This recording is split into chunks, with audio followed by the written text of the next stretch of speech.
win this double crown. It's going down, down, all the way down. I don't know if I can find my way out. They got me taking... Are you ready for the best damn radio show on the planet? Man Hour Nation, rise up.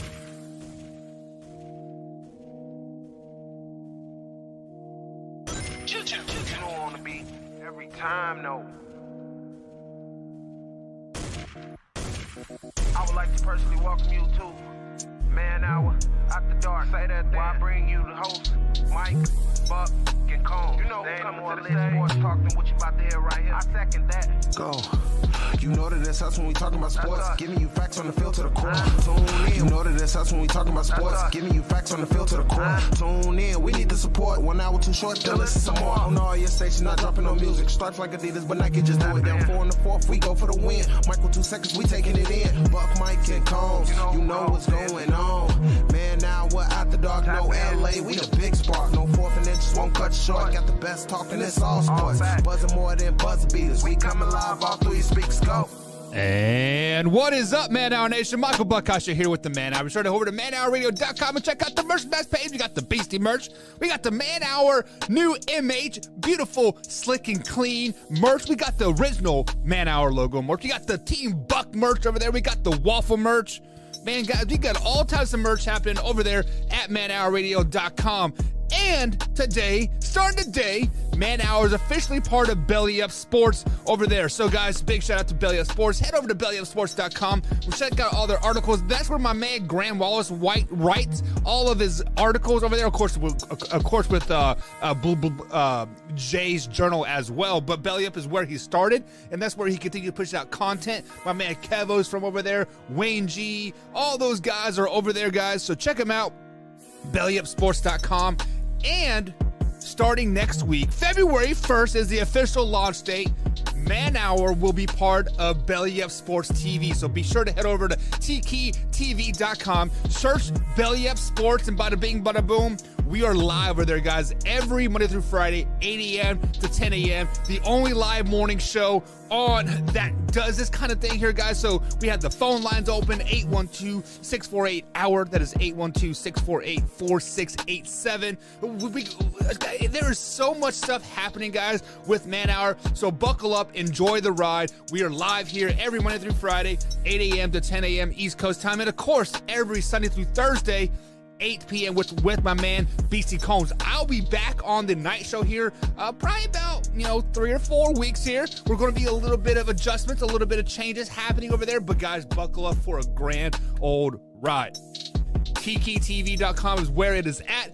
But if you're listening to us on any other platform, iTunes, Spotify, of course, iHeartRadio, guys, come over to YouTube.com/Man Hour. Hit that subscribe button, hit that bell icon, because we are live right here. This is a live interactive show. I can see your comments. I can chat with you guys throughout the show, all the good stuff. And, of course, you guys can text in, of course. Skull Candy, phone lines, 812-648-HOUR. I'm all over the place here. But, guys, I'm on cloud 9 still. Hands down, one of the best football weekends we have ever had. The first 3 games were decided by a last-second field goal by the visiting team. The Kansas City Chiefs and Bills went into overtime. Wow. I haven't been to bed yet. I'm still freaking excited about this. So that takes us to exactly what we're going to talk about today. But first, we got to get in the word of the day. And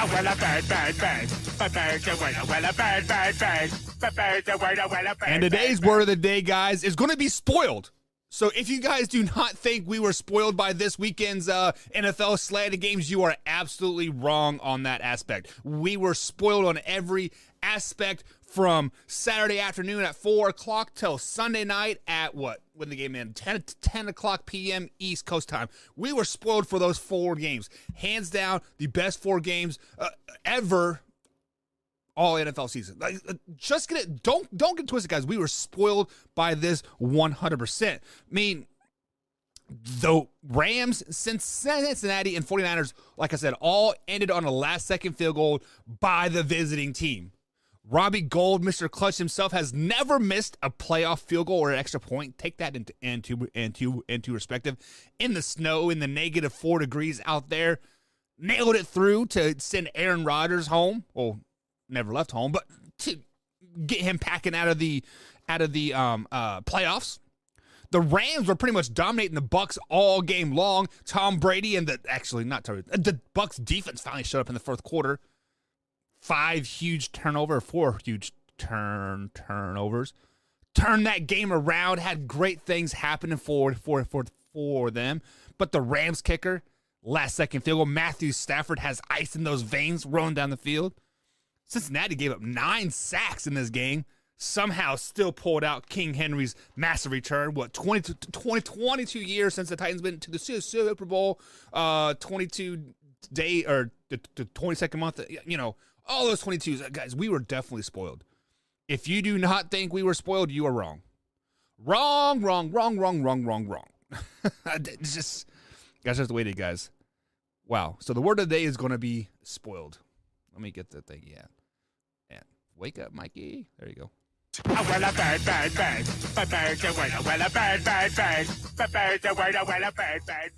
Alrighty, guys. So, like I said, we had a great weekend of football.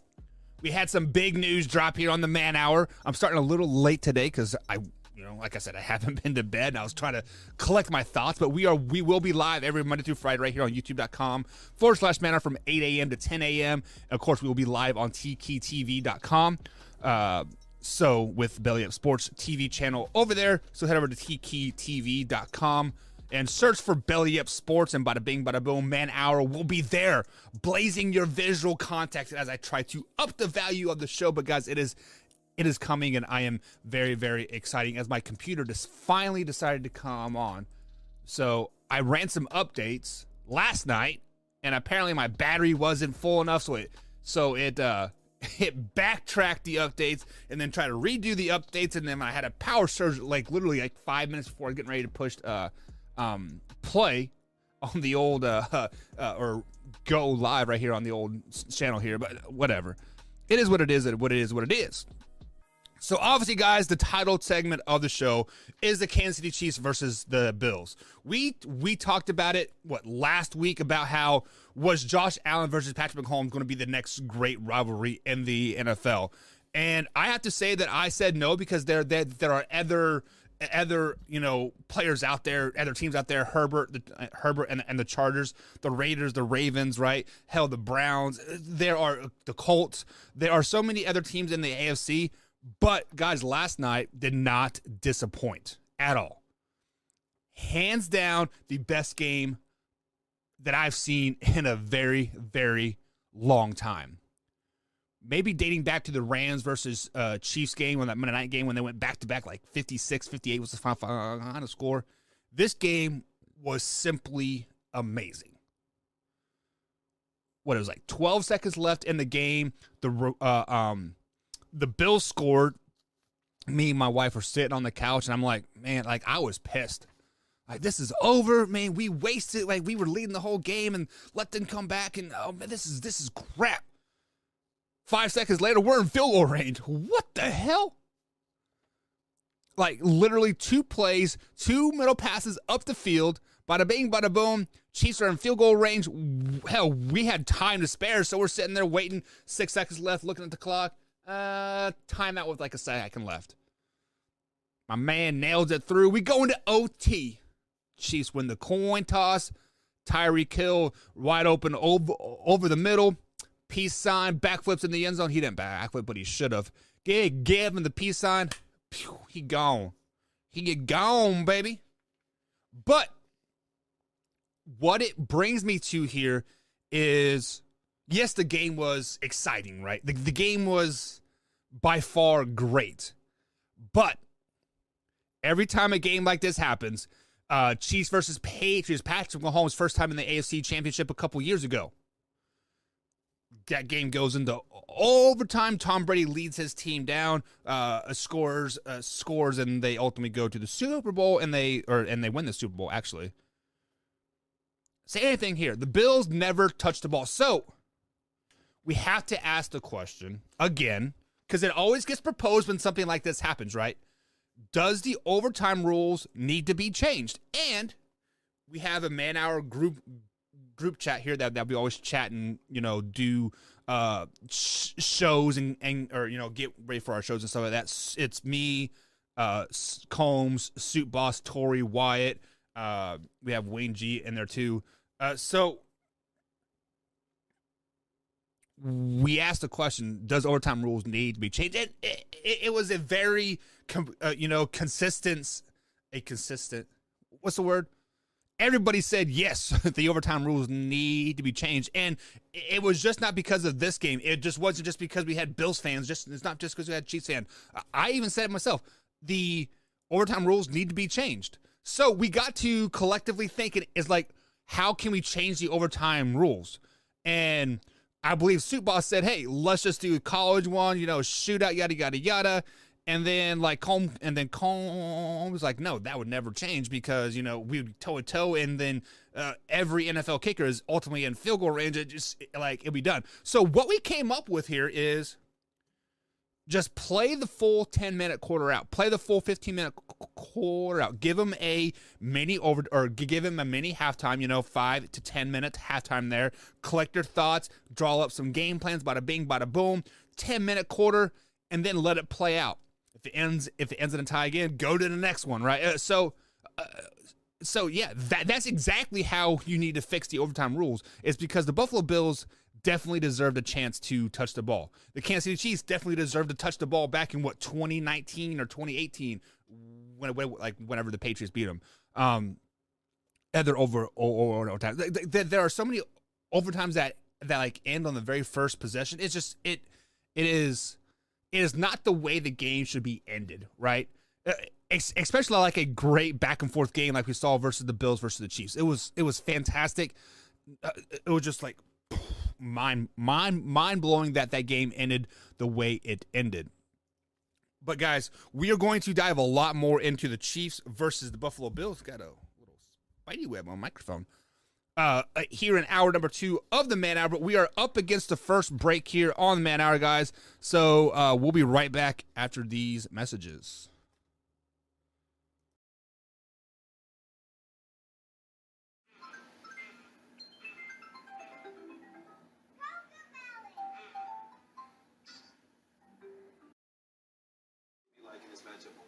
I give a slight edge, Mike, to Marquette because they're playing on their home court. And Marquette's been taking care of business on the road.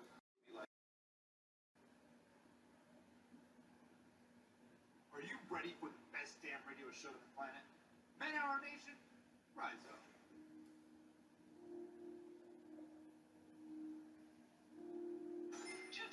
On me every time, no. I would like to personally welcome you to Man Hour After Dark. Say that why I bring you the host, Mike, Buck, and Cole. You know, they don't want to talk to us about the air right here. I second that. So, you know that that's when we talk about sports. Giving you facts on the field to the court. Tune in, we need the support. 1 hour too short, so listen to all. Your station not dropping no music. Strike like Adidas. Your station not dropping no music. Strike like Adidas, but Nike just do it. Down 4 on the 4th, we go for the win. Michael 2 seconds.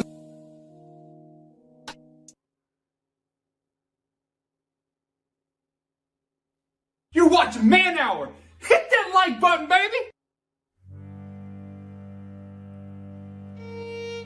Man Hour Nation, it's your boy BC Beastie Brandon Combs coming to you with a special message. 22 veterans a day commit suicide.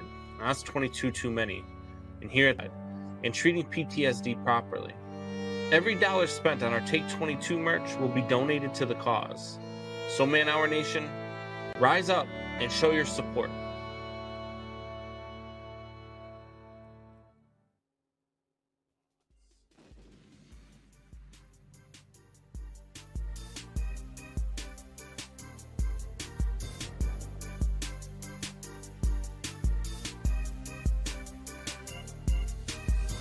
And welcome back to the morning show, guys. Michael Buckasher here with the Man Hour. Head over to manhourradio.com and be sure to check out the merchandise page. Head up to bellyupsports.com and check out their blog section, article section, and a host of other shows over there. And of course, if you're watching us here on tktv.com, be sure to comment. I got the comments pulled up over there on the TKTV. I got the YouTube comments here. So, guys, if you are watching, enjoy, have a great time. And of course, the phone lines are always open here at 812-648-HOUR. That is 812-648-4687. The phone lines are brought to you by Skull Candy Original Headphones. Use promo code MANHOUR at checkout to save you guys self 20%. Link is in the description, and I'll post a link periodically throughout the show. But guys, welcome to the One Man Morning Show here. Man Morning Show. Of course, every Monday, guys, we try to wrap up like 4 days worth of content and one. Not really, because guys, we are live here on YouTube 20 hours a week. 20 hours a week, guys. Man Hour is coming into your ear holes. But anyways, every Monday here, right at the 8:30 hour, we have the infamous segment of Way or No Way. That's right, guys. Way or No Way is brought to you by Yeats Sunglasses. Over to yeatsoriginal.com. Use promo code MANHOUR. Save percent at checkout. But it's that time. Way or No Way. No way. Yes, way! All right, guys, so Way or No Ways are brought to you by, you, the fans here. So we have the text line, and we have Twitter at manhour_Buck. You can find me on the old Twitter machine. We have a Discord. We have Facebook Trash Talk groups. So I pull these all collectively out of there, not all directed at me, but there are some that are out there that we had to basically talk about today because after the Packers lost, the Buccaneers lost. There's a lot of stuff happening in the NFL world, and these are definitely some Way or No Ways that we need to discuss about. So the first Way or No Way of the day, with the Green Bay Packers losing to the San Francisco 49ers on Saturday, right? Sunday, whatever day. No, it was Saturday. Yeah, they lost to them on Saturday. Of course, Aaron Rodgers' future is very much in turmoil. What is Aaron Rodgers going to do? He did say that he is going to, give us an answer pretty quickly here and whatnot, but Dallas Cowboys are always in the news because they are America's team here. So the Way or No Way is that Aaron Rodgers will be going to Dallas this next season. So like I said, guys, many people are kind of anti-Dak Prescott right now in Dallas land. The Dallas media is tearing him up. I'm a part of a lot of Dallas Cowboys fan groups. They're not happy with him, basically blowing the playoff game, doing this. We're paying you $40 million and you're 0-6 in the playoffs. It's just right. There's a lot of controversy happening there. And of course, Aaron Rodgers said he is not interested in rebuilding a team whatsoever. I mean, I think the Green Bay Packers are right there as currently constructed. But with that being said, if he says he's not interested in rebuilding, so that wipes out a lot of teams that he could possibly go to. Also, Aaron Rodgers is all about, building up his legacy, getting the next Super Bowl ring, because one Super Bowl is not really great when you look at it. He will have 4 or 5 league MVPs after it's all said and done, a host of NFC Championship game appearances, only one win, obviously. But to say that Aaron Rodgers is going to go to Dallas, there is definitely a very good possibility to this. So I'm going to go with Way because the next Way or No Way that we're going to talk about kind of makes us all for full circle here. So Way that Aaron Rodgers has a possibility to go to Dallas. Way that this is probably the best opportunity for him to win another Super Bowl. Way that he can, put his hands on a legacy, hands on a team, and makes it basically blow it up to the top right. So Aaron Rodgers to the Dallas Cowboys makes perfect sense in my eyes. I would give the farm to him right now.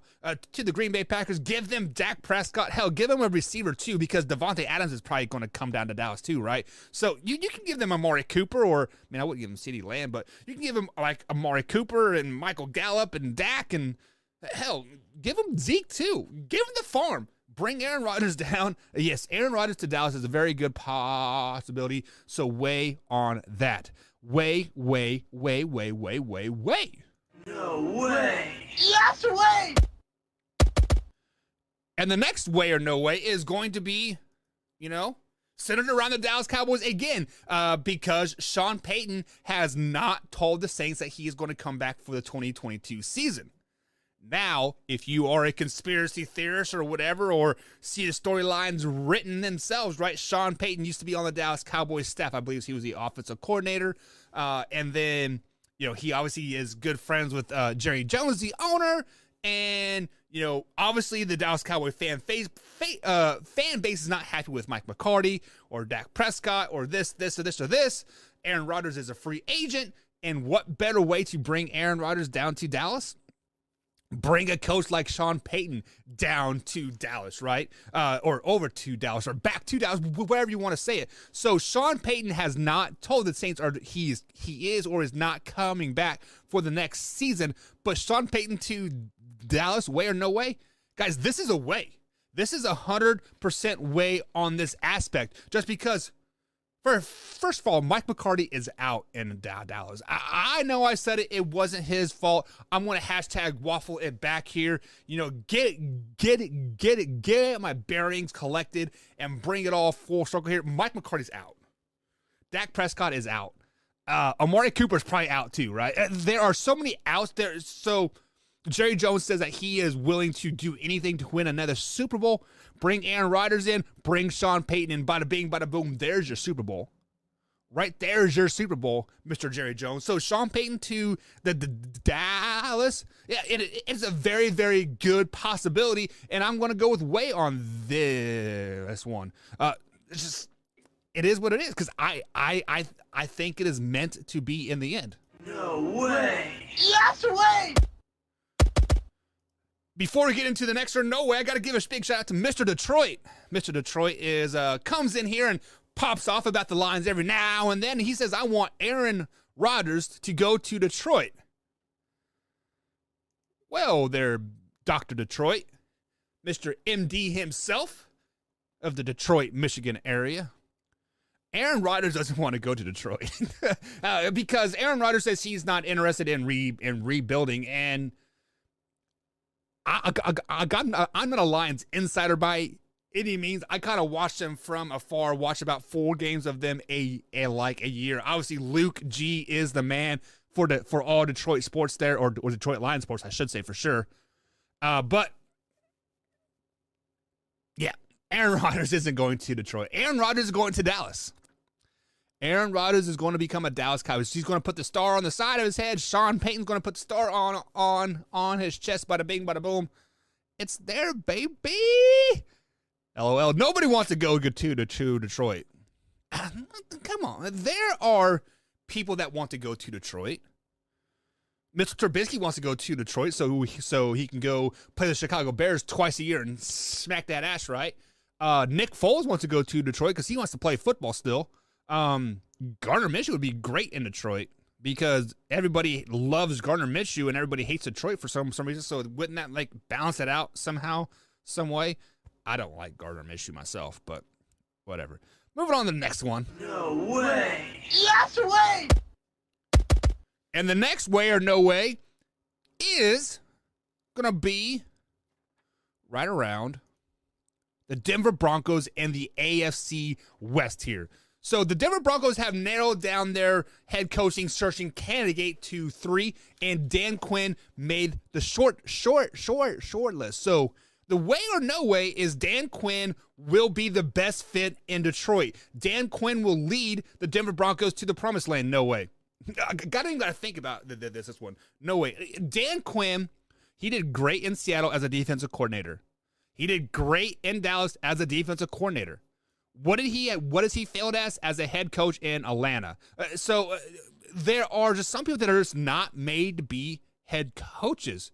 Dan Quinn, Adam Gase, Matt Nagy, Eric Bieniemy. There are people out there that are just not meant to be head coaches, and I think Dan Quinn is one of them. Denver Broncos, you guys have a team that is constructed, a good defense, a good offense, that's just missing that really consistent quarterback, right? There are many pieces in Detroit that just need to be brought together, and I don't think Dan Quinn is that guy. Dan Quinn has a problem bringing pieces together and making it into a winning team. Dr. Detroit says Matt Patricia would be a good thing in Denver. I think that would be a good choice. Matt Patricia in Denver. I think Matt Patricia didn't get a fair shake in Detroit. I think they cut the ties a little bit too quick for him and moving forward, but that is here nor there. We can talk about that later on tomorrow's show. But Dan Quinn to Denver makes the most sense. No, no way on that one. Dan Quinn just needs to stay in Detroit, work with Sean Payton, and kick some ass. Kick some ass. I don't know. Either way, moving on. No way. Yes way. Next way, no way on the thing is, man, when I saw this way or no way, I didn't really want to say it. I didn't really want to talk about it because this has been his last game for 6 years, right? For 7 years, for 10 years, this has been his last game, right? But way or no way, Sunday was Tom Brady's final game. I have been waffling back and forth on this one a lot. I saw it basically when the Rams were up 27-6, and people, who were the announcers for that game? Was it I don't remember. Was it Collinsworth and the NBC guys? They were saying that, the writing is on the wall. This is Tom Brady's last game. He has opportunities outside of football. Yes, Tom Brady has a lot of opportunities. We're starting to see him in a lot of commercials and like Subway and the crypto website and all that stuff. But every time somebody says this is Tom Brady's final game, his toes are on the cliff, he's getting ready to fall down, he sparks up and does something that we have never seen before, right? He's going to be 45 this next football season. Tom Brady's last game? No way. This was arguably Tom Brady's best year statistically in the NFL. You can literally break Tom Brady's career up into his first 10 years and last 10 years. The last 10 years have been better than his first 10 years. In his first 10 years, he won 6 Super Bowls. Guys, Tom Brady will walk away when he has to use a walker to get out of bed. Let's just be flat out honest about it. When NFL players retire, 9 times out of 10, their ability to play the game does not diminish. It is the fact that their ability, their mental aspect to prepare for the game goes away. And Tom Brady's drive and preparedness for the game. Have you guys watched that Man and the Arena? This guy loves to prepare for the football games. He actually might like the preparation more than actual playing on Sunday afternoon. So that he might be a great head coach one day. But when NFL players retire, or when players retire in general, it's because they don't want to mentally prepare for the season anymore. They don't want to work out. They don't want to go to practice, the OTAs, all that crap. Tom Brady wants to do that. No way this is Tom Brady's final game. Tom Brady will go out on top. Tom Brady will go out with winning another Super Bowl. If it comes down to it, he will call Devontae Adams like, hey, I need a big threat receiver here. Come on down. Mike Evans will take a pay cut to bring you down. Come on. Tom Brady can pick and choose who he wants on his team and make his life a hell of a lot easier. No way this was Tom Brady's last game. No way. No way. Get that off there. No way. No way. Yes way! Next, way or no way is another thing that we've already talked about a little bit here, but way or no way, the overtime rules need to be changed. I mean, way. Come on. Pop up, babe. There it is. Way. Yes. Way, the overtime rules need to be changed. I'm a Chiefs guy. I didn't want to see Josh Allen touch the ball because I knew whoever won that coin toss was going to win that game. I knew it deep down in my body. I knew it. Both offenses were like, hey, hold my beer, watch this, right? But it is just not this game. Let's flashback a couple years ago. Like I said, Patriots versus Chiefs. D4 lines up offsides. Kansas City gets a pick. Ready to end the game. We go to the Super Bowl, baby, right? Nope. Hold my beer, says Tom Brady. Bada bing, bada boom. Game is tied. Game goes into overtime, and then Chiefs never touched the ball. Yes, the overtime rules need to be changed. There's no question in my mind about it.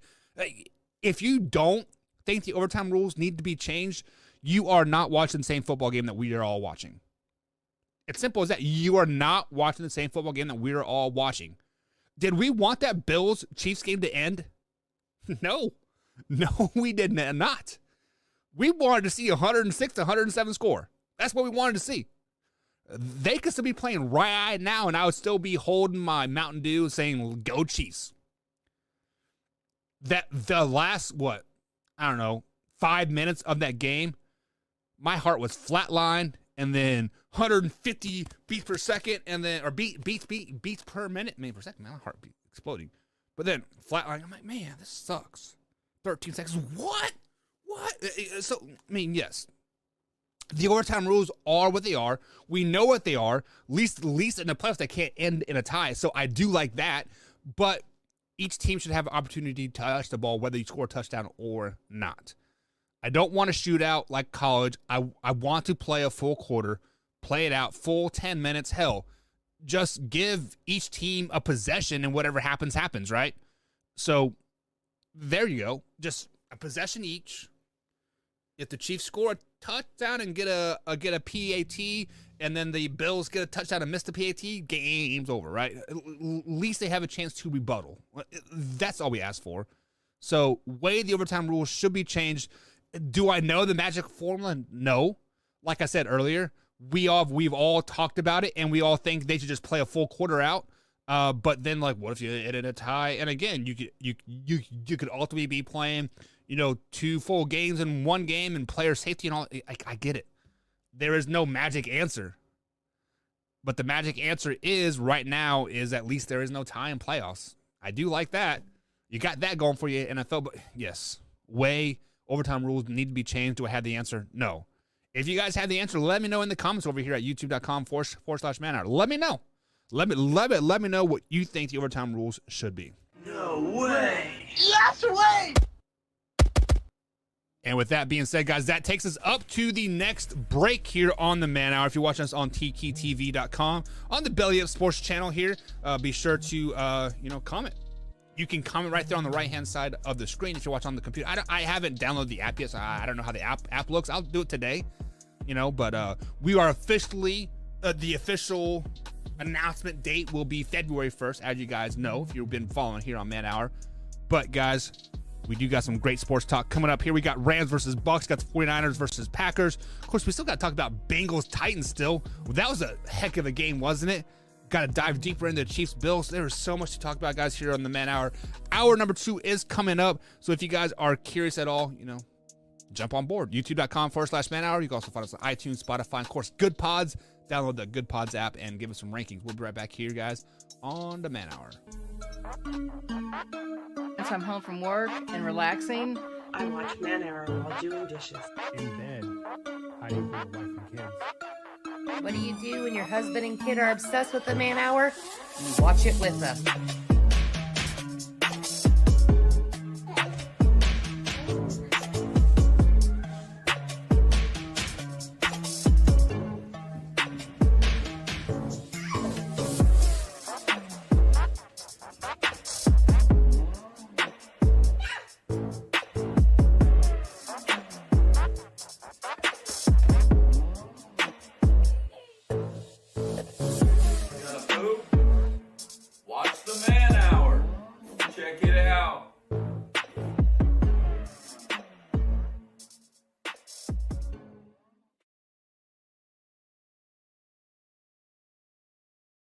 Have you ever wanted to go to Vegas to see the NFL draft? Well, now you can. Simply head over to youtube.com/manhour, click on that join button, become a $5.99 member or higher, and you get free entry. Simple as that. So head over to youtube.com/manhour and hit that join button. You won't regret it.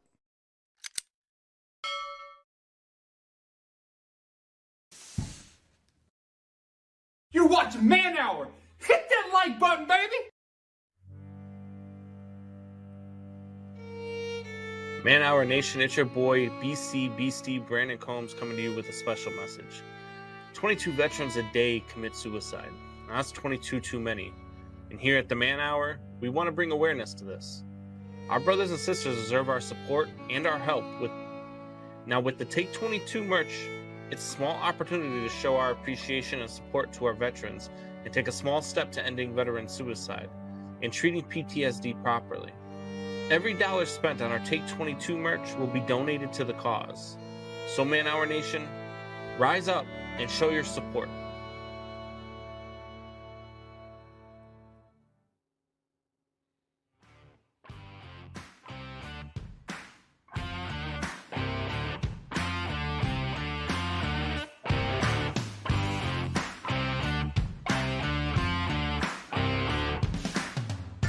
Who needs caffeine when you got Man Hour in the morning, babe? Right here, Buck Nasty right here, guys, with the Man Hour. Over to header manhourradio.com. Check out the page. Woo! Gotta get that out as fast as I can because, guys, I'm still wired from last night. I'm not even going to front. I'm wired from last night. We had a great way or no way. We talked a little bit of Chiefs, Buffalo Bills. So if you guys have missed any part of the show whatsoever, be sure to head over to youtube.com/manhour. I'll upload the clips throughout the day. Bada bing, bada boom. They are there. All the magic will come to your eyes and to your ears. You'll be like, man, I need to tune into the Man Hour every 8 a.m. Monday through Friday. And then I haven't got my fill yet. I'll be back at 8 p.m. with my man Beastie Combs. Jeez, guys, a lot of Man Hour coming to you guys. 4 hours a day. That is 20 hours a week. 20 hours a week of Man Hour, you say? Yes. Yes, sir. We also live on TKTV.com with Belly Up Sports channel over there, guys, so check it out. And, of course, Broke Through TV, because that's where all the fun happens. But, guys, it is time to get into the game that I was very, very shocked to see. When I saw, first of all, these weird-ass start times 3 and 6, stop that shit. Come on, NFL. I'm sitting there watching Billy Madison and singing, back to school, back to school. And all of a sudden I get an alert that the game started. I'm like, what? It's like 3 o'clock. Why is the game starting at this time? I thought it was a 4 o'clock kickoff. So I hurry up and flashed over to NBC and bada bing, bada boom. Rams already up 3-0. I'm like, what? Sit back, enjoying the game. Next thing I know, it's 27-6. I'm like, the Rams are really going to let Tom Brady go out like this? The Rams have put in the beat down on these Bucks like this in our little group chat thing. I'm sitting there watching. I'm like, man, I feel like we're watching like a week 5 matchup that doesn't mean anything. And then fourth quarter rolls around and wow, the Bucks defense stepped up. The Bucks defense finally stepped up. Cam Akers had 2 huge fumbles, one at the goal line right at the end of the first half. The second one in the fourth quarter that really sprung the Bucks comeback, right? Cooper Kupp had a fumble. He never does that. I mean, of course, Cam Akers never fumbles either. And then the snap goes past Matthew Stafford's head. I'm like, wow. This storyline could not be any more set up for Tom Brady. Down 27-6, or it was 27-3, right? Comes back, ties it up, give me the football and OT. I'm the GOAT, baby, right? But let's not forget that Matthew Stafford was the number 1 recruit out of high school. Let's not forget that Matthew Stafford was the number 1 overall draft pick to the Detroit Lions from the University of Georgia. Let's not forget that Matthew Stafford is a 15-year veteran in the NFL. Let's not forget that Matthew Stafford, Buck called him a game manager. Let's not forget that either. Also, let's not forget that Matthew Stafford has never been there or done that. So he needs to build his legacy. Matthew Stafford sees Cooper Kupp running down the field, steps up, delivers a rocket, takes that blow to the chest from, it was Sue, right? They've been jawing all game long. Sue was trying to get underneath the scat. Match after like, not today, big boy. I know your game. Get out of here, man. But damn. Rams come down and kick a last-second field goal to win the game, 30-27. Great game. Matthew Stafford is now 2-3 in the playoffs all time. 2-0 as a Ram and 0-3 as a Detroit Lion. Imagine that. Wow. But what happened to Tom Brady and the Tampa Bay Buccaneers in his first 3 quarters? What was going on?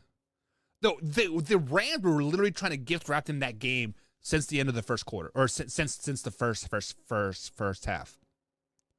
It is like the Bucs forgot to show up. It is like Tom Brady was like, you know what? I'm done. I'm tired. I'm over the hill. I don't want to play anymore. So I got a poll question over here at youtube.com/manhour. Is Tom Brady played his last snap in the NFL? Right now, it's a 50-50 poll.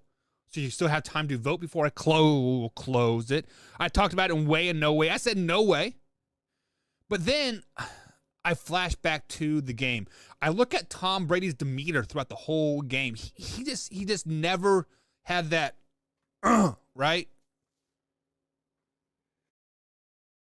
What makes Tom Brady so great is just like that ability to power through everything. The ability to bleed his own blood, right? Nobody makes me bleed my own blood. If you guys are not part of the Facebook trash talk group, join, because I posted that meme. Ooh. So, memento. Memento. I don't even know what memento means, but Mentos and Coke go pew. Much like my body did when the Chiefs won that game. But is Tom Brady take that step in Tampa Bay? No. Come on, guys. No, he's not done. There's nothing to think about, right? There is nothing to think about. What there is needed to think about, though, is Brady was 9-0 in the divisional round of the playoffs.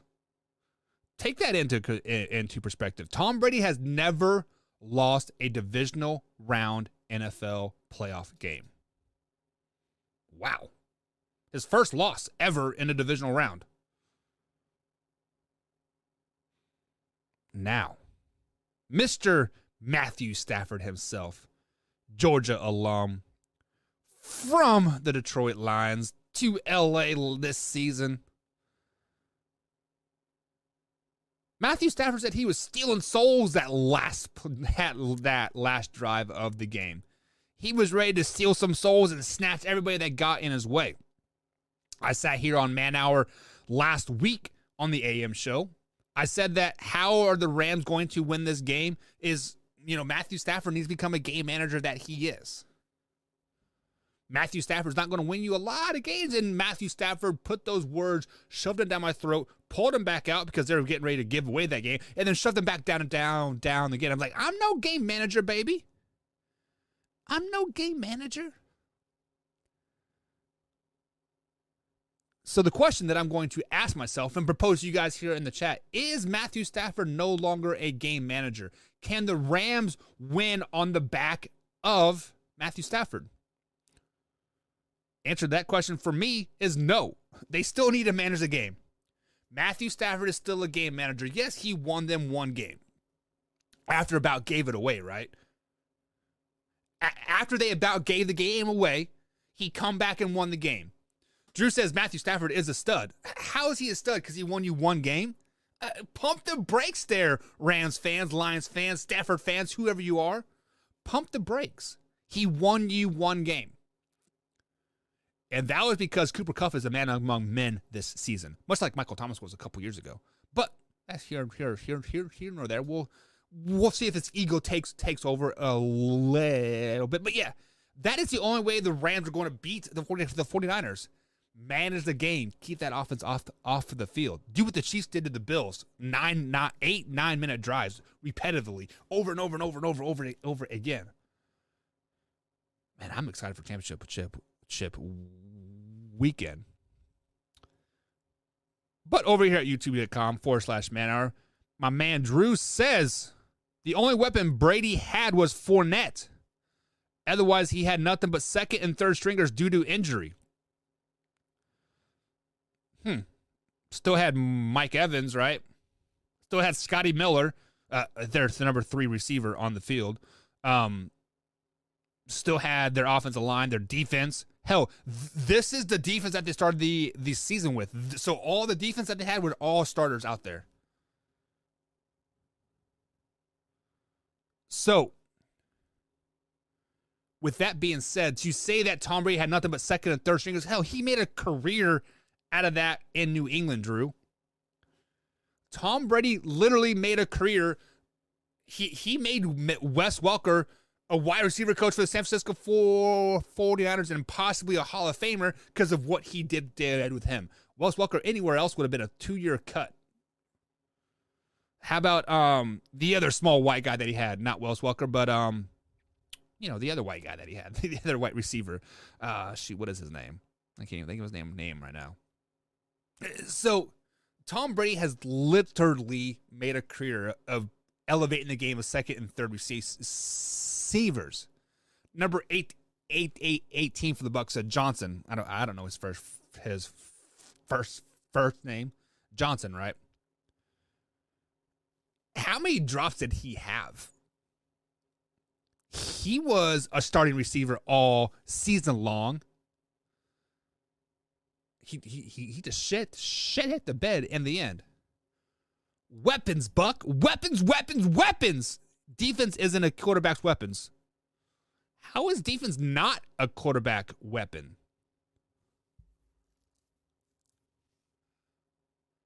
When your defense plays great and keeps the other offense out of the field, it gives you a lot more freedom to make mistakes and make big plays on the offensive side of the ball. The defense is a quarterback's best friend, a.k.a. the best weapon. Defense wins championships. Yes, offense puts up scores, but when you take the other team out of the end zone and you can play freelance and just do whatever you want and not have a carrot in the world to throw an interception at the 30-yard line because you know your defense is going to be great, that's a weapon, Drew. Come on, baby, get on board with it. You know it's a weapon. I mean, I know as a Cardinals fan, you don't know about good defensive weapons because the Cardinals were overrated all season long. Like, I get it. But come on, a defense is the quarterback's best friend, a.k.a. the weapon. I am up against the next break here. But Drew says, learn how to count, Buck. That's the second playoff game he's won. Yeah, Drew, I said earlier, Matthew Stafford is 2-3 in the playoffs, 0-3 at Detroit, and 2-0 as a Ram. So I'm not for sure what I said to make it contradict like otherwise. But Rams versus Bucks, was it the best game of the weekend? No, because the Buffalo Bills versus Chiefs was. This was probably the third best game of the weekend. Imagine that. Game comes down to a last-second field goal and is the third best game of the weekend. Quarterbacks don't hand the ball off to their own quarterbacks don't hand the ball off to their own defensive guys. Well, that is true. That is true. Unless you are Clowney when you're South Carolina met that running back from Michigan and back for that's kind of like handing off to their own guys, right? But not really. I don't know. Break time, guys. We'll be back.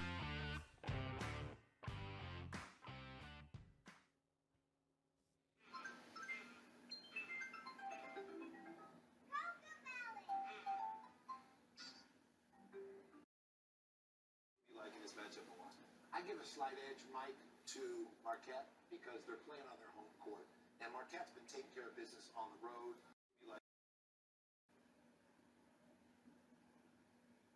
Are you ready for the best damn radio show on the planet? Man Hour Nation, rise up.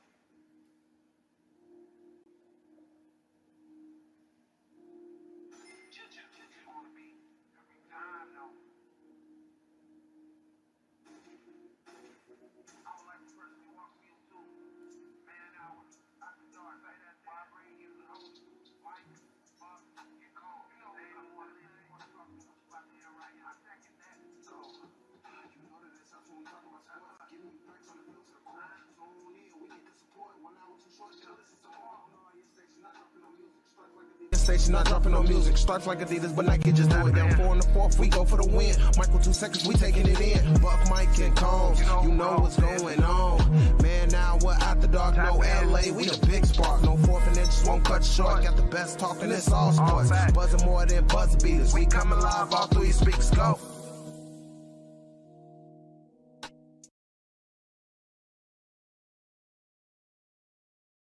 You're watching Man Hour. Hit that like button, baby.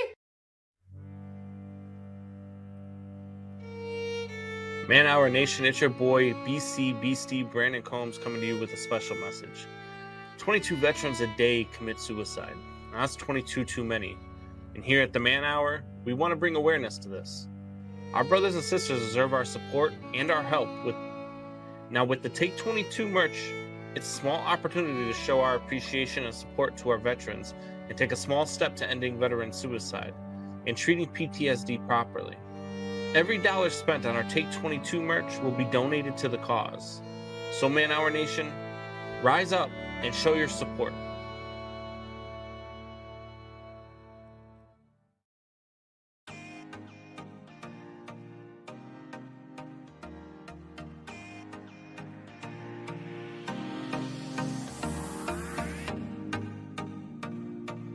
And welcome back to the Man Hour, guys. Michael Buckasha here with the Man Hour. Be sure to head over to manhourradio.com and check out the merchandise page. The Takeaway 22 merch, guys, is live over there. All proceeds from Takeaway 22 merch goes to nonprofit organizations that help military families and personnel with PTSD getting to and from appointments, housing, food, medical appointments, all that good stuff, any basic needs that they could possibly have.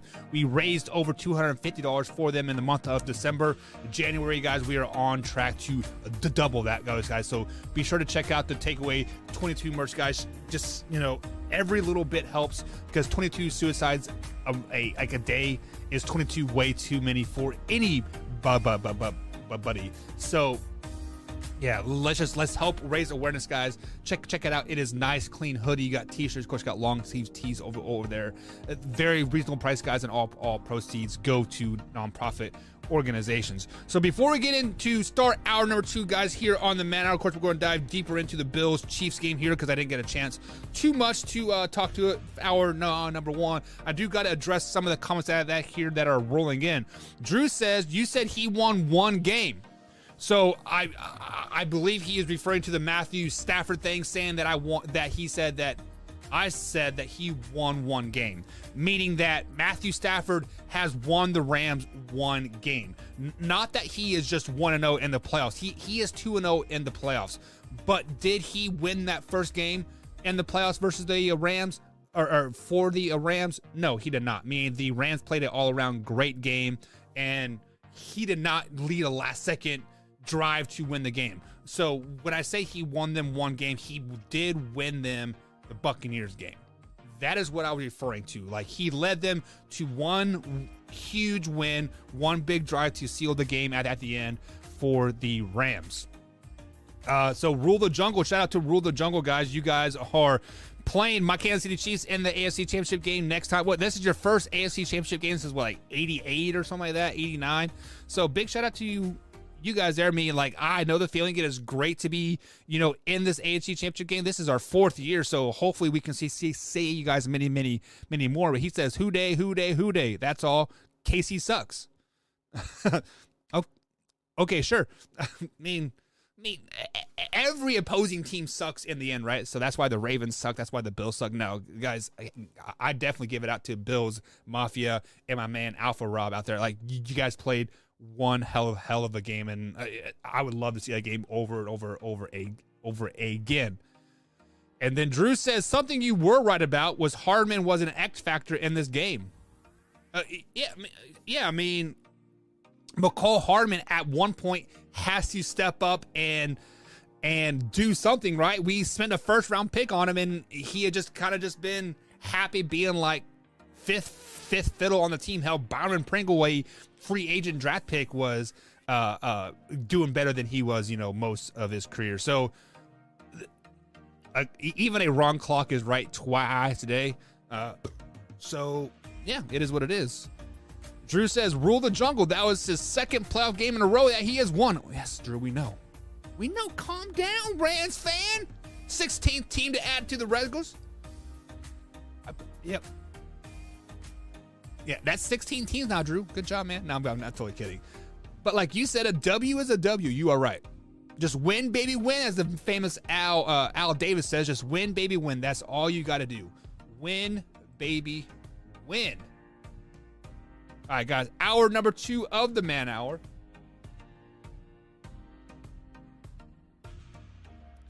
Hour number 2 is brought to you by Skull Candy, and that is exactly who the text line is brought to you by. Text and phone lines are open, 812-648-HOUR. That is 812-648-4687. Like I said, text and phone lines are brought to you by Skull Candy headphones, and we do have a text. We did have a text come in over the break, and he says, screw the Chiefs, screw the Bills, screw the Packers, screw the 49ers, screw everybody. What about the Titans? We will be talking about the Titans, guys, here very, very shortly. Here in about 10 minutes here. I'm actually behind schedule. So let's say about 20 minutes here, we will talk about the old Tennessee Titans. You guys got nine sacks and you still lose the game? Wow. 9 sacks and still lose the game. Everybody give the Titans a round of applause. Come on. Where's my man Havoc at? Round of applause, guys. All right, guys. So, like I said, the Kansas City Chiefs, Buffalo Bills, hands down the best game of the weekend. We were spoiled by many, many games. This game went into overtime. Like I said, Tyreek Hill gave them the peace sign, and bada bing, bada boom. We were clicking on all cylinders and going straight into our 4th straight AFC championship game, I should say. So, I saw a meme that says the rest of the playoffs have been canceled for a 7-game series versus the Bills versus the Kansas City Chiefs. So, yes, this was a great game. But NFL memes, guys, you need to slow it down, baby! Slow it down! Because the Kansas City Chiefs lost a very, very vital part of their team in like the 2nd or 3rd play of the game. That's right. The Kansas City Chiefs lost the Honey Badger like the 3rd play of the game. So to say that this game, we won a best of 7 series, if this game were to be played again last night and Honey Badger was healthy, the Buffalo Bills wouldn't have had a chance. The Buffalo Bills did not execute a game plan once the Honey Badger went out. Honey Badger is by far the heart and soul of the Kansas City Chiefs defense. He is by far puts people in the right position over and over and over and over again. So those 2 or 3 wide open touchdown passes that Josh Allen and the Buffalo Bills had, yes, the cornerback fell down or whatever, but guess what? Tyrann Mathieu would have probably been there to at least divert a wide open play. So that ball probably wouldn't have been thrown there because Tyrann Mathieu would have been there. All those quarterback RPO, or it wasn't even RPO, it was a straight quarterback draw or sweep play, right? All those would have been probably null and void because Tyrann Mathieu would have been there to shut it down. So to say that we want to see a best of game of series, guys, pump the brakes. If Kansas City Chiefs defense was healthy and Tyrann Mathieu was there, this game wouldn't have been close. Yes, I said it. The Kansas City Chiefs defense losing Tyrann Mathieu hurt the Kansas City Chiefs defense, and it gave the Bills life. However, what was wrong with the Buffalo Bills? Why did they not exploit the Honey Badger being out sooner? Yes, they come back in the 4th quarter and hit Davis for 4 touchdowns, 2 wide open touchdowns in the last 2 minutes of the game, right? They should have been exploiting that all game long. If their coach, what's their coach's name? I can't think of their coach's name right now. McDermott, right? He should have seen Honey Badger out, and we say we are going to exploit Swartzen all game long. That white boy's trash. Swartzen sucks. Let's just be honest. Swartzen sucks. He is terrible. Now, he's better than me, obviously, because he's in the NFL and I'm not. But I digress. Slow it down, baby. Slow it down. But When you don't exploit the Kansas City Chiefs' best defensive player out on the field until the 2 minutes left in the fourth quarter, what is wrong with you? What is wrong with you? The Buffalo Bills were outcoached in this game. Simple as that. The moment was too big for Sean McDermott. Yes, it was a great game. Yes, the outcome was the greatest game ever. As Drew said, ESPN is talking about Kansas City Chiefs versus Buffalo Bills could be the greatest playoff game ever. The only reason why it is the greatest game ever is because Sean McDermott was outcoached by Andy Reid and Eric Bieniemy and the boys. Kansas City Chiefs defense, another side of the story, but the offensive side, offense to offense, they were out coached. Yes, they did still put up 30 points or whatever it was. Yes, they still did get 4 touchdowns from Davis. Yes, Josh Allen threw 9 touchdowns in 2 playoff games, the most touchdowns ever in a quarterback in a playoff there. Yes. I get it. But Sean McDermott was outcoached. When Tyrann Mathieu went down, when the Honey Badger went down, you did not exploit that hole in the defense. You continue just to run your nickel and dime down the field. We're going to run Josh Allen to the left, run Josh Allen to the right. It seemed very Ravenish type of play calling. Very, very basic, bad play calling in the end. When Josh Allen could throw 85-yard piss missiles down the field and you're nickel and dime in it, dumb. Especially when you're free safety for the other side, or their strong safety for the other side that for the other team is out. Asinine in the end. Drew says Gabriel Davis would have had at least 1 less touchdown if Mathieu would have been there. No. I bet you Gabriel Davis would have had maybe 1 touchdown period in the whole game. Even if it was 1 less touchdown, that game wouldn't have gone into overtime. We wouldn't have seen the back and forth in the last 2 minutes of the game. We wouldn't have seen this, and this, because that 1 less touchdown would have literally meant the game, Drew. So I get what you're saying, but in the end, Stephon Diggs did not step up in that game. Cole Beasley had his head right hooked off. It was absolutely crazy. The Bills lost the game because of 1 single play. They did not squid kick the ball. Like I said, outcoached, right? That's basic football 101. 12 seconds left, but hindsight's 2020, Drew. Let's say Byron Pringle would have received that kick at the 10 on a squid kick. Byron Pringle's very, very electric in the special teams game. Very electric. You even give him a 35-yard, run up the field, you're still only 1 play away from field goal range, right? So hindsight's 2020 in the end. So to say that 1 play cost in the game, squid kick in the game, no. What cost them the game was they were content of milking the clock in the end. They were content of not running the Buffalo Bills offense that we saw versus the New England Patriots. They were content of not exploiting that big hole in the Kansas City Chiefs defense in the end. They were outcoached. Sean McDermott was outcoached by Andy Reid and Eric Bieniemy. Simple as that. That's what it comes down to. Now, I touched on it a little bit. Josh Allen had 9 touchdowns in 2 playoff games. 9. That's 8 plus 1 for you Spanish-speaking Americans out there. I don't know what 9 is. What is it, octet? No, octagon would be like 6. I don't know. Killing me, Smalls. You're killing me, Buck. Slow it down. 9 touchdowns. Wow.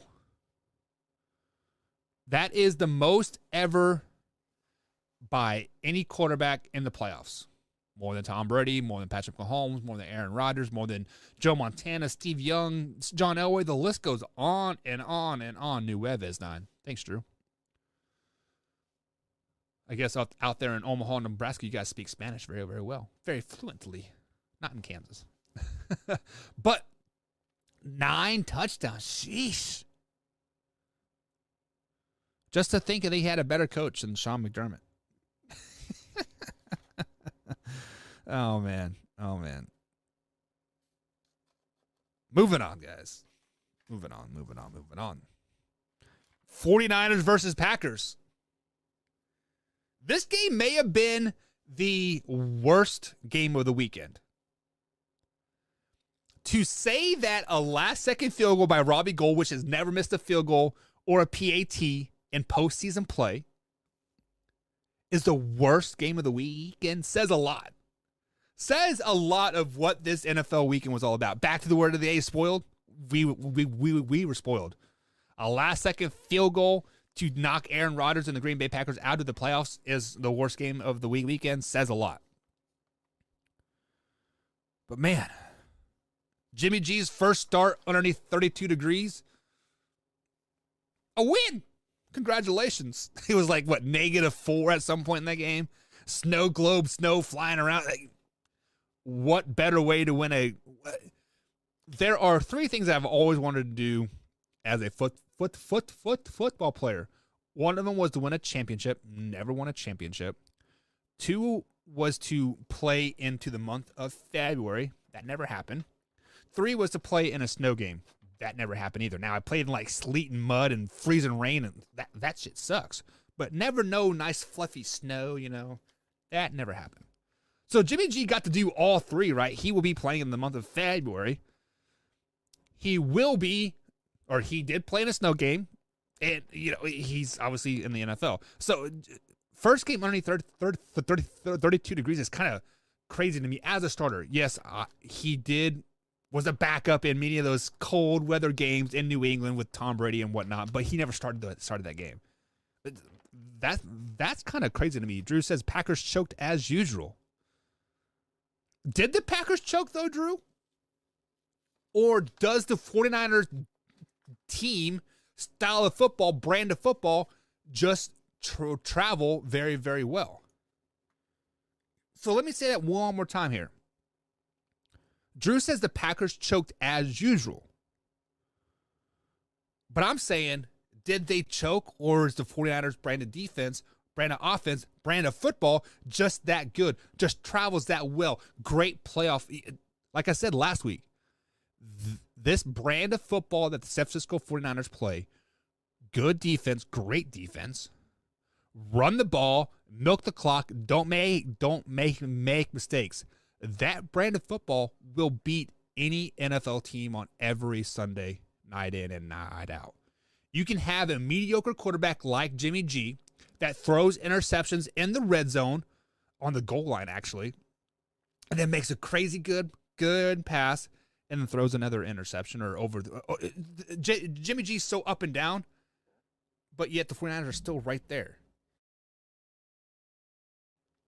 They are still right there winning again because their brand of football is so great. The Packers did not choke. The Packers did not choke. The only thing that choked on the Green Bay Packers side of the ball was how bad their special teams are. All season long, the Green Bay Packers have had the worst special teams ever. Ever. I mean, they've had like 9 blocked punts this season. 6 blocked field goals. They give up the largest return yards on punts and kickoffs on average. And then you expect to win a Super Bowl? Football is 3 aspects of the game. Football, defense, special teams. You can have a great offense, a great defense, and a shitty-ass special teams, and what's going to happen? You're going to get beat by a team that has all good 3 aspects of the game. You can have better offense than me, you can have a better defense than me, but if my special teams is up here and you're just down here, it balances everything out, baby. It balances everything else out. Drew says that blocked punt for the touchdown was epic. Epic, baby. Yeah. You want to know what the football coach saw in me on that play, Drew? Yes, the block punt was great. But the fact that every player from the Packers had their heads up looking for the ball No coaches was saying, hey, right, or left, whatever side of the field that they were on. The punter wasn't screaming right, or left, or he should have been screaming right. He wasn't telling people where the ball was at. Zero communication on that play.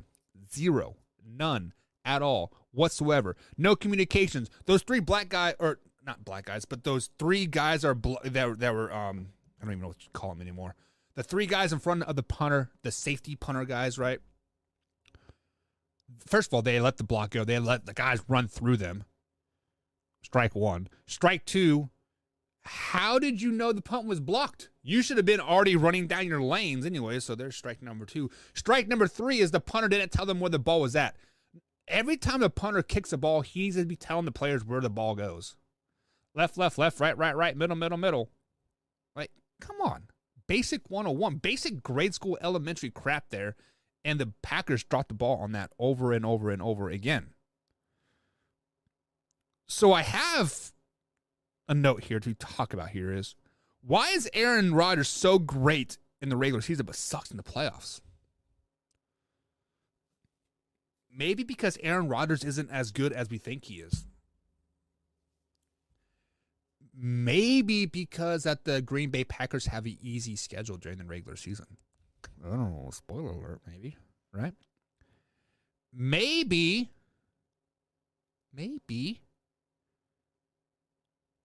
the Aaron Rodgers just is not good, like I just said. I don't know. We're up against the break, guys. I got to run to the restroom. It's going to be an extended break here, so bear with me. I'll be back. Man Hour Nation. Rise up, baby.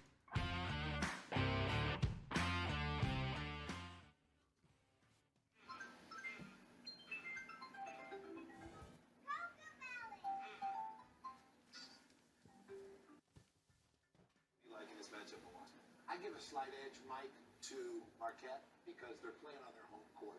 And Marquette's been taking care of business on the road.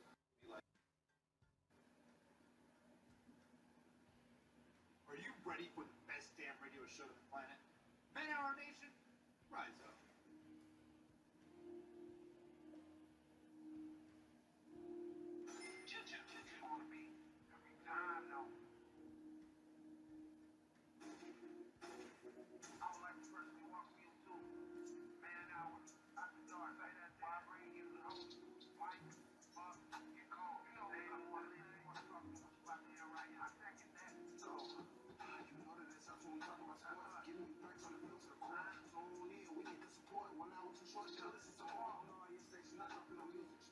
Station not dropping no music. Starts like Adidas, but Nike just do it. Down 4 in the 4th, we go for the win. Michael 2 seconds, we taking it in. Buck, Mike, and Combs, you know what's going on. Man, now we're out the dark, no LA, we the big spark. No 4th and inches won't cut short. Got the best talking, it's all sports. Buzzing more than buzzer beaters. We coming live all through your speakers. Go.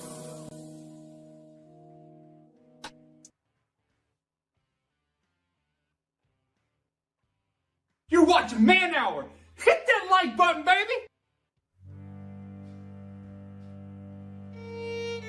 Man Hour Nation, it's your boy BC Beastie Brandon Combs coming to you with a special message.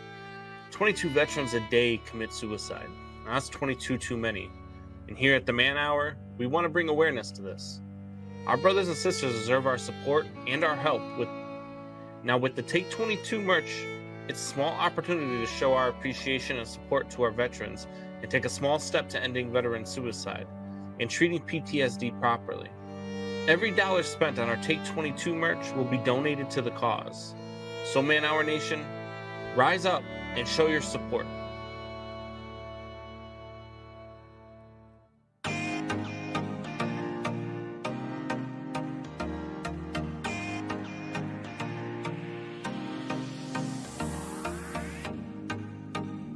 And welcome back to Man Hour, guys. Michael Buckhatcher here with the Man Hour. As I end the poll over here on YouTube and try to figure out what's going on with this thing. There we go. There's a Buck solo mode. You guys said 50-50 that Tom Brady is not done in the NFL. So I guess we'll have the poll run again tonight and see if we can get a better answer, because 50-50 is not the correct answer, guys. We need a definite yes or no. Come on, baby. Anyways, guys, We talked some Packers 49ers. We talked some Bills Rams, or Bills Chiefs. We talked Rams Bucks. But now it is time to talk about Who Dey Nation. I believe Rule the Jungle. He is in here, I think, but he's not chatting right now. So he must be at work. But man, Cincinnati Bengals versus the Tennessee Titans, guys. All this hype of the game to end in, 16-13 was the final score. Last second field goal by Cincinnati. They will now be going to Kansas City, Missouri, or actually Independence, Missouri, to play the Kansas City Chiefs at Arrowhead Stadium for the AFC Championship game. Going to be a game battle, but let's quickly touch on this game because we're going to talk about it a lot tomorrow. Guys, Joe Burrow was sacked 9 times in this game. Wrap that around your head. 9 times that Joe Burrow was sacked in this game. That's not counting the hits that he took. Joe Burrow took a beating in this game. So I have watched about 5 games of the Cincinnati Bengals this season. Of course, the Kansas City Chiefs game, and then this playoff game was the most recent one. The one thing that I noticed about Joe Burrow is he is on his back a lot. His nameplate gets torn off his jersey. His back of his jersey gets tore up all the time. He has holes in his legs. Cincinnati Bengals, why is your franchise quarterback on his back so much? I mean, it's not because he's blowing the game, right? Because he is winning a lot of games for you guys. AFC Championship game, that's nothing to scout your head about there. But sacked 9 times versus a Tennessee Titans team that doesn't blitz a whole lot. They're a good defense. Hell, they might even be a great defense. They don't blitz a hell of a lot. When you play in the Kansas City Chiefs, they're going to blitz you 70 to 80% of the time because our secondary sucks. Let's just be flat honest about that. But the Chiefs fans are going to blitz you guys a lot. So are we going to get 9 sacks on Joe Burrow? Probably not, because, our defensive front isn't quite as good as the Titans were.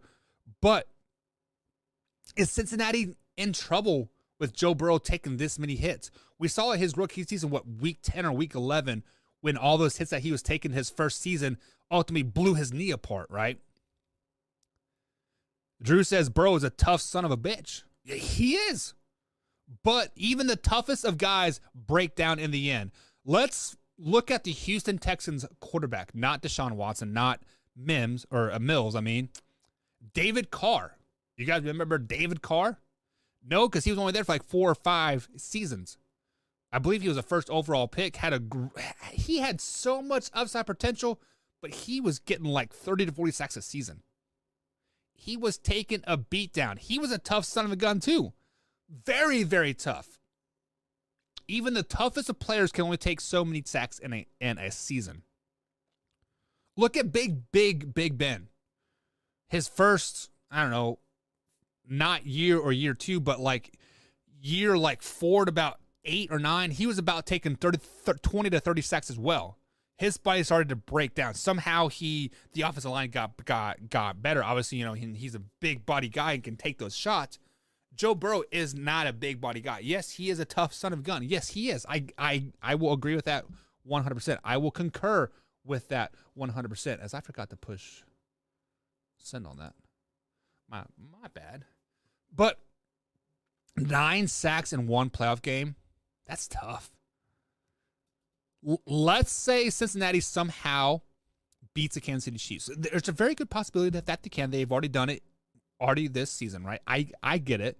But let's say they get into the Super Bowl versus the Rams or the 49ers. It doesn't matter. Rams or 49ers. Best 2 defensive lines in all of NFL. Rams and 49ers. At the Tennessee Titans, a top 10 defense, let's just give them their dues, right? They're a top 10 defense, is getting 9 sacks, but then you play the best 2 defenses possibly in the Super Bowl. What are they going to do to you? Wow. Cincinnati, you guys are in trouble. You guys need to figure out your offensive line situations right now because you are in deep, deep trouble moving forward. Now, King Henry's return. Everybody was talking about it. King Henry's back, baby. King Henry's back. Well, King Henry turned into Queen Henry like I said he was going to. Derrick Henry told you all of the right things. He told you guys all of the right things through his agent or social media or the team or however he speaks. I don't know how Derrick Henry speaks, honestly. I don't watch any of his interviews. I watch highlights of it, basically, or pull from Twitter and whatnot. But he said he wouldn't have been in there if he wasn't 100%. Clearly, he wasn't 100%. He had like 34 yards, like 9 touches or 10 touches or something. Not very Tennessee Titanish, right? If Tennessee Titans would have had a healthy King Henry, 100%, even probably 80% with that plate and 5 screws in his foot, they would have probably dominated this game. Say it like it is. So I got to ask you guys this question. Obviously, the Tennessee Titans can win in the regular season without Derrick Henry. Yes, I know the injuries have been piling up. A.J. Brown, Julio Jones, right? The injuries have piled up for everybody. So injuries are not an excuse whatsoever. Does the Mike Vrabel style of play, it will coordinate into the playoffs. We see it with the 49ers. Like, we see it. But the 49ers have this 1-2 punch, 1, 2, 3, 4, 5, 6, 7, 8 punch, and Deebo Samuel, right? Which he'll end up breaking down eventually. I'm not wishing ill will on anybody, but the writing's on the wall. So do the Tennessee Titans need to change their style of play? Do they need to look into drafting another big body running back to help take King Henry's load off? Do they need to get out there and draft some free agents in the wide receiver thing? Because Julio Jones is done. I think Julio Jones is probably out. Yeah, I just think he is done. It seemed like he didn't want to be a Titan. You know, like I said, people say all the right things, all they want, but Tennessee Titans need to change their style of play. Ryan Tannehill is a good game managing quarterback. Top 15 quarterback in the league. He is. But you cannot put the game on his shoulders repetitively. You cannot put the games on his shoulders, say, go win me a playoff game. It just doesn't work like that. He needs help around him. The Tennessee Titans need to blow up what they have on the offensive side of the ball. Trade A.J. Brown. Get Julio Jones out of there. Bring in another running back, either via draft or possibly free agency. I don't know who you would pick up in free agency running back here, but let's just say draft. Wide receivers. You have Antonio Brown out there. Get Antonio Brown. You got Golden Tate. They can definitely build some receiver help around them. But yeah, the Tennessee Titans need some help 100%. This has been a storybook ride, hasn't it, guys, for the Cincinnati Bengals? I will be the first one to say that I have called them bluffs since winning the AFC North. Like, I thought, hey, that was their Super Bowl, right? And then I said the wild card was their Super Bowl. They don't even have a chance in the divisional game. The divisional game comes. They win that game. That's their Super Bowl, guys, right? Is this historical storybook ride for the Cincinnati Bengals over yet, guys? I mean, like, I feel like we are going, like, I've been saying it for like 6 weeks now. They are done. That was their Super Bowl. They're done. This is their Super Bowl. They're done. That was their Super Bowl. Flash forward here till Thursday's show when I predict the Cincinnati Bengals versus Chiefs game. I'm going to say that this was their Super Bowl. The divisional game was their Super Bowl. Joe freaking Burrow, that was their Super Bowl. I'm going to probably be wrong again. But to be the man, you got to beat the man, and I don't know if the Cincinnati Bengals are ready to beat a clicking Kansas City Chiefs team right now. Anyways, guys. Burrow, the Bengals are just doing it to spite you, Buck. The Bengals. I need a bagel for breakfast. I'm starving. You know, honestly, So I didn't know this, but my wife's dad was a Bengals fan. And this year is like his 20th year, like anniversary, like if you want to call it an anniversary of his passing. And I don't know. Maybe it's time. Maybe it's time, right? I don't know. But speaking of my lovely wife, Sundays she goes to work and gets off late. You know, usually about 8 o'clock when she rolls home, right? And to be a great husband that I am, I decided to pause the Chiefs game for her because we got YouTube TV, which is, you know, I love the DVR thing. So I paused it, made some dinner for the boys, got the queso ready for our, because we eat queso football Sundays. You know, we put on about 20 pounds during the football season, but it all goes away during the summertime, right?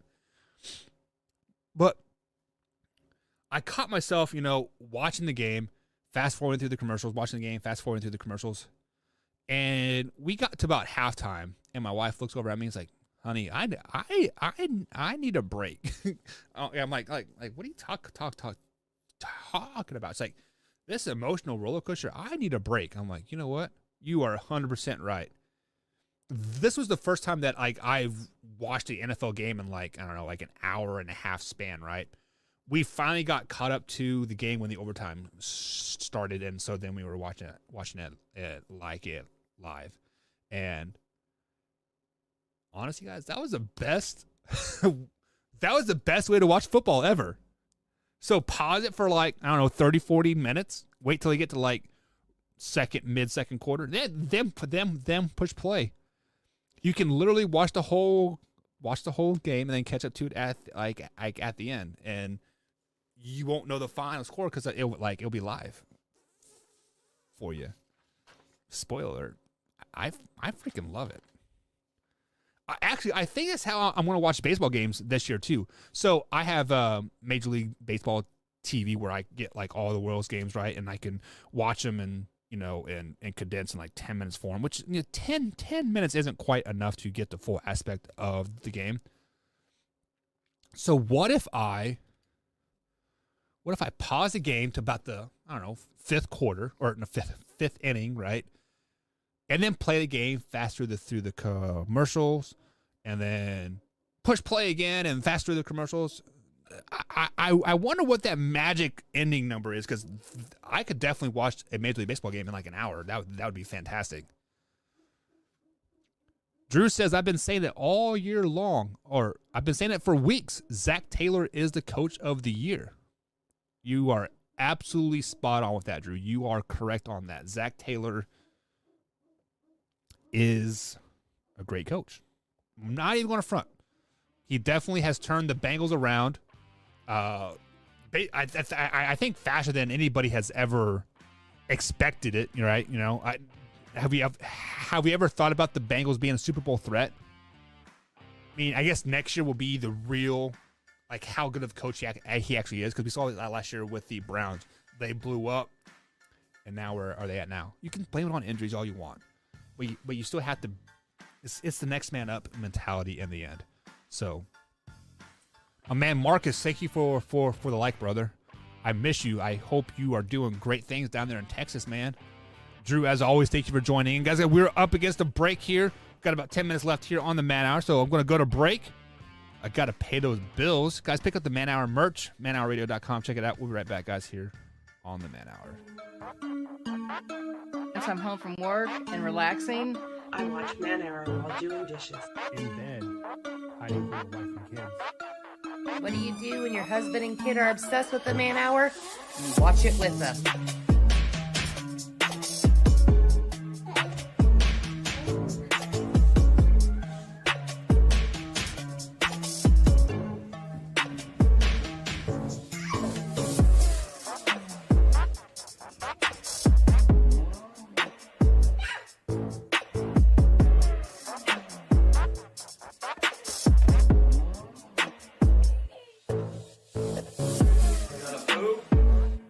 Watch the Man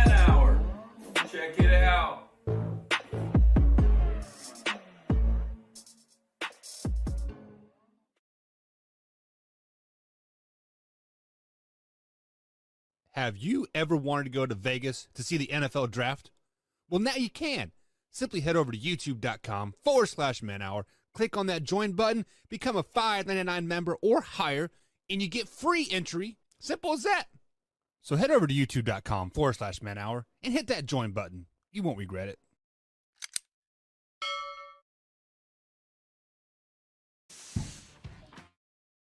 You're watching Man Hour. Hit that like button, baby. Man Hour Nation, it's your boy BC Beastie Brandon Combs coming to you with a special message. 22 veterans a day commit suicide. Now, that's 22 too many. And here at the Man Hour, we want to bring awareness to this. Our brothers and sisters deserve our support and our help. With the Take 22 merch, it's a small opportunity to show our appreciation and support to our veterans and take a small step to ending veteran suicide and treating PTSD properly. Every dollar spent on our Take 22 merch will be donated to the cause. So Man Hour Nation, rise up and show your support.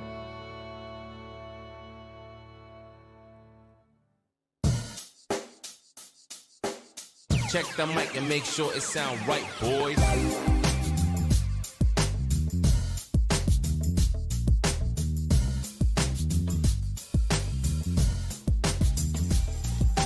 And welcome back to the Man Hour, guys. Michael Buckhouse here with the Man Hour Show. Head to manhourradio.com and check out the merchandise page. Follow me on Twitter at manhour_buck. Of course, you can follow the show at man_hour_radio. And if you guys have missed any part of the show, like my man Rule the Jungle did, you guys can check out the clips over at youtube.com/manhour, or you can download the Good Pods app. You can listen to the full podcast episode of this over at Good Pods. So download that Good Pods app, search for Man Hour Sports Talk, look it up, bada bing, bada boom. Right after this live is over, I'll start the download process. I'll upload it. It should be up by at least 1 p.m. East Coast time is usually when it is up and out there on the old Good Pods platform. But when you guys do listen to it, be sure to leave a ranking of that episode, 1 to 5 stars, share it with a couple friends, because sharing is caring. We are now live right here, guys, on youtube.com, and of course Tiki TV with Belly Up Sports Channel here every Monday through Friday at 8 a.m. So set your alarms, guys. Get out here early as I dabble in the morning show episode, flying solo, of course, here with the morning show. So sharing is caring, interaction is key. So guys, definitely up and get it up here with the Man Hour AM. And of course, we still are live Man Hour after hours, I guess you can call it, from every Sunday through Thursday at 8 p.m. with Beastie Combs over there. And I will be joining Beastie here in about 1 month. I'll be back on the night show as well, and going to have some changes over there. So guys, stay tuned to that and be sure to follow us on all social media platforms, but mainly Twitter is where we will announce it, at man_hour_waiter on the Twitter machine. But guys, we do have about 10 minutes left in the show tonight, and this is the time of show where we give you guys the buckheads, what to watch for tonight, and what kind of magic is out there on the old blue tube. And of course, it is, with there being no Monday Night Football, it is NCAA basketball time to take over, and we got to look at the Fighting Kangaroos tonight, baby. Throwing some KCCC action. The Fighting Kangaroos of the Kansas City Community College taking on Spurgeon College. My cousin played for KCCC back in the day. Always been a Fighting Kangaroo fan. I got some Fighting Kangaroo gear somewhere. I have to bust that out and wear it on the show, because I got the kangaroo with the boxing gloves. Pop, pop, pop, pop. That's 10 buckheads, man. Anytime KCCC is on ESPN, I'm watching it. I don't care who they're playing. Spurgeon College, have no idea where they're from. Can't even click on the link. Can't even click on it to tell me where they're at. I didn't even Google. I don't even care. 10 buckheads for KCCC Fighting Kangaroos. Give it to them, baby. On the preparation of the show today, guys, I'm not going to lie to you. I'm not even going to front.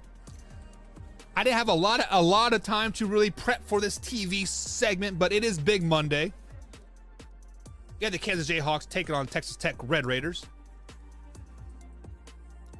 Kansas coming off a big win over my Kansas State Wildcats on Saturday. 3-point win in the octagon of doom in Manhattan, Kansas. Anytime you can watch a game at Fog Allen on Big Monday in a Big 12 matchup, it's 10 Buckheads, baby. It is 10 Buckheads. I love this time of college basketball. This, from mid-January till March, it is all about college basketball, guys. We are 4 weeks away from March Madness. Wrap that around your head. We are 4 weeks from March Madness, conference tournaments, the big tournament, the NIT, all that stuff. 4 weeks. Get your things ready. Get your popcorn ready, as the title of the segment is. Get your popcorn ready, baby. But on today's Buckheads, I was looking forward to these other games. This weekend's games, actually. 49ers versus Rams part 3. Give me 6 bags of popcorns and some whiskey and 10 Buckheads. Sheesh. Cincinnati versus Chiefs part 2. That's like 9 Buckheads. But damn, give me some whiskey for that one too. How about some Super Bowl matchups? 49ers versus Cincy was the highest rated Super Bowl ever in Pontiac, Michigan. Flashback to 1988 on that one. 49ers versus Cincy with, that's like a 5 Buckhead thing. Rams versus KC Super Bowl, 10 Buckheads. No doubt about it, baby. Oh, sorry, guys. I need to grab a Coke. Pop the top again. But it is that special time of night where we end the show. We end the show on a great note. If I could cue it up here. Cue it up. It's time for Mike's Thoughts, guys. And now, Mike's Thoughts.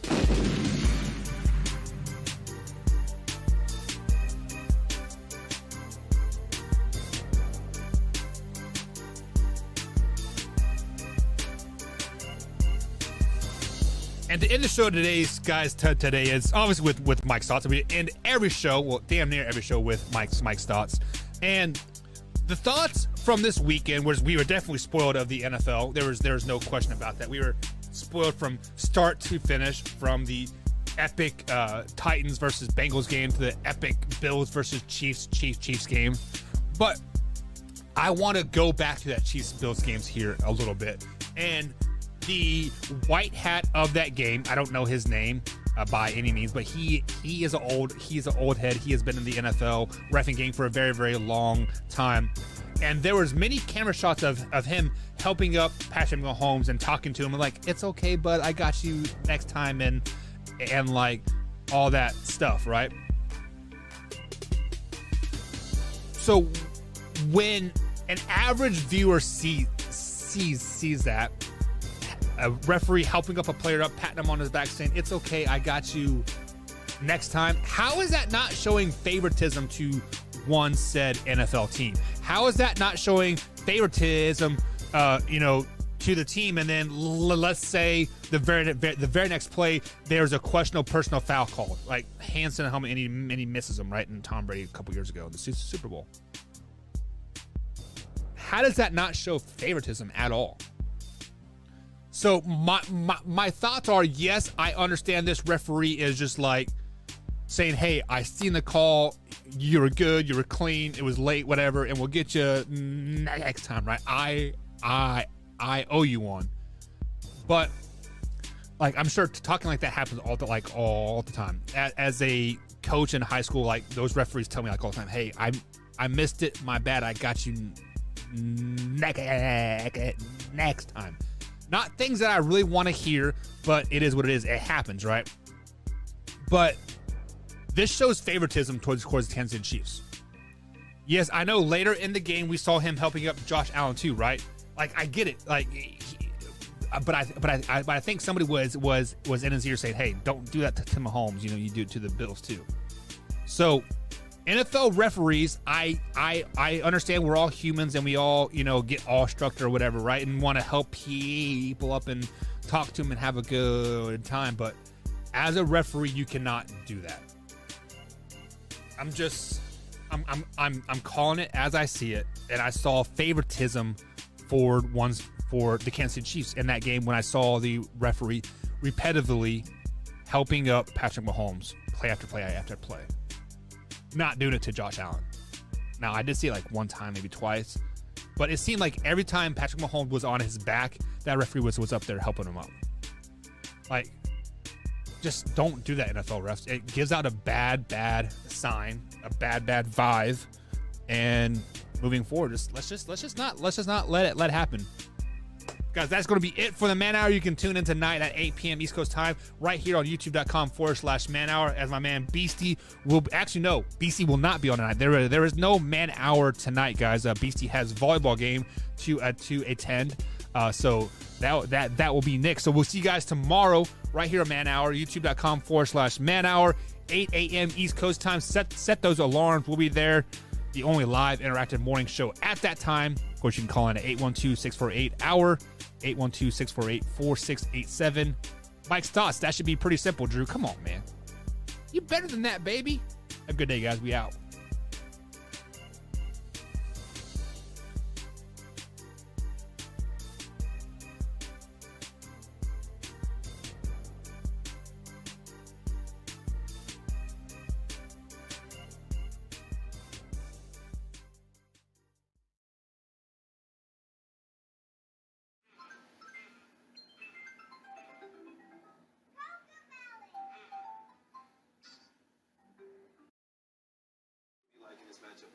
I give a slight edge, Mike, to Marquette because they're playing on their home court.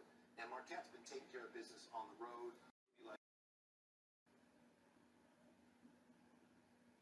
Are you ready for the best damn radio show on the planet? Man Hour Nation, rise up.